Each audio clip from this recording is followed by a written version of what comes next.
scatter across the tiled floor like dirty snowflakes. I sigh inwardly at the mess.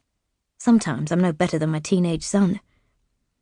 Stepping over the debris, I go to the fridge, hook out a bottle of wine and pour myself a glass, something I would normally reserve for a Friday night, but seeing as we're off on our jolly tomorrow, I feel a drop of alcohol is justified. Don't tell me. You've seen the invitation. Too bloody right, says Andrea. Did you get the PPS on yours?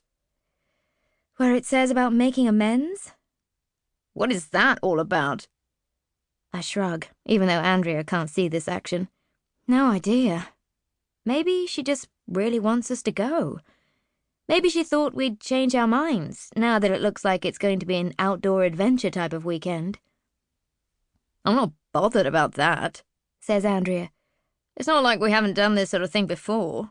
Last year we all did that charity walk up Snowdon. Before that, the mountain bike trail. You'll be in your element anyway. It's true. I am an adventure junkie, and working at the local Outward Bound Centre tends to satisfy my addiction for kayaking, rock climbing, and the like these days. I also help with the outdoor activities for the Duke of Edinburgh Award, so I'm not particularly fazed by the prospect of what Joanne has in store for us. It's going to be like a busman's holiday for me, I say. And you'll be okay yourself. Yeah, that's as may be, but I'm stuck behind the desk most days since I took over the gym.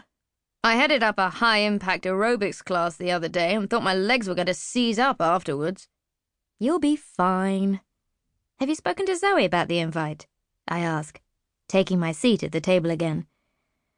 I glance at the official-looking letter, which was also waiting on the doormat when I got in this evening, and push it to one side to read later. She hasn't a clue what it means either. But she's gone into full-on cute Labrador puppy mode. All excited, can't wait for the weekend, and thinks Joanne is utterly wonderful. I give a small laugh into my glass as Andrea does a perfect imitation of Zoe, whose voice gets squeakier the more excited and enthusiastic she gets about anything.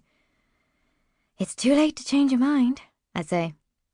It would be awful if I was struck down with a stomach bug, though, says Andrea. Don't even think about it. We made a deal, remember? I might have been under the influence of alcohol when I did that one for all and all for one shit. You promised, and you can't break a promise. Not to one of your best friends. Besides, it's my birthday too. I think that's called blackmail. I laugh as I imagine the scowling look on Andrea's face. No, seriously, Andrea. You can't back out now. Joanne will kill you. When she said it was a surprise, I was hoping it would be more of a spa weekend. You know, fluffy white dressing gowns, manicures, lots of pampering and relaxation.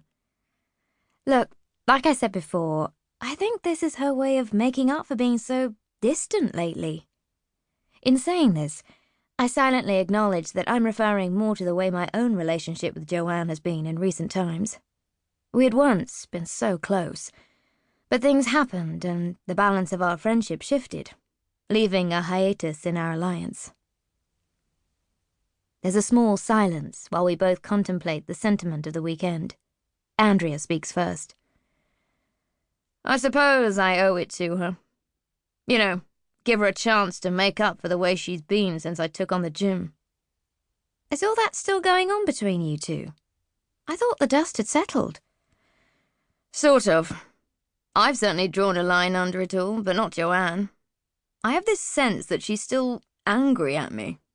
I can't put my finger on it or explain it, but when I speak to her, it's like an undercurrent of tension. Do you know what I mean? I do. Andrea could be describing my own relationship with Joanne. Anyway, as I say, I'll give her a chance to make amends. But if she starts again about having to work for me now instead of being a partner, I'm sorry, I won't be keeping my mouth shut. 40th birthday or not. And when do you ever keep your mouth shut, my darling? I say. I think I did once, in 1986. I might be wrong, though, says Andrea with a laugh. Anyway, so now you're not letting me skive off, we better sort out what's happening tomorrow.